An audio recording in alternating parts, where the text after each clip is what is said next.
What is Sherpa Services?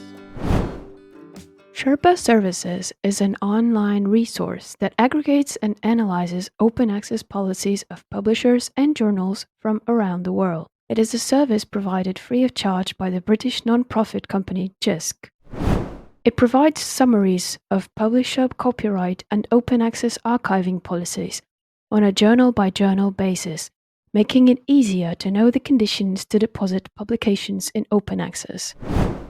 The main aim of this service is to serve the academic research community. We know that open access policies can be complex and varied depending on the geographical location, the institution, and the various routes to open access. But Sherpa Services allows you to clarify how and where to publish your research without infringing the publisher's policies and fulfilling the obligations imposed by the funders. Sherpa Services structure. When one wants to start the process of depositing a file in the institutional repository, one uses the Sherpa Services database search option to find out which version of the article one wants to deposit. To access this service, type in Sherpa Services in this search engine. It is important to go to the new version of Sherpa Services to get the most updated data. This is the one that starts with beta.sherpa. Let's do an example with the journal Applied Physics A.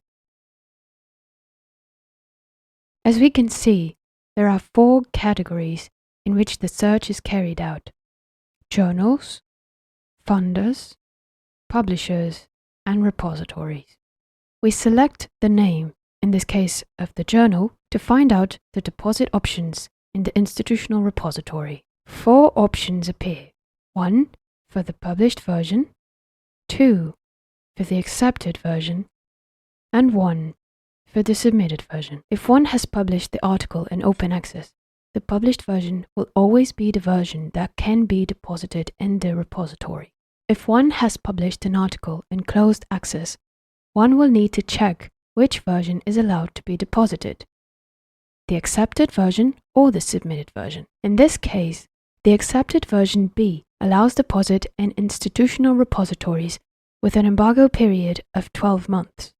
For more relevant information, visit the Help menu at the top. You can find guides and video tutorials to help solve possible doubts for more specific situations. You can also contact the library team via their email address bist@technical.ulisboa.pt to ask any other questions regarding the use of the Sherpa Services platform or the deposit of files in the Scholar institutional repository.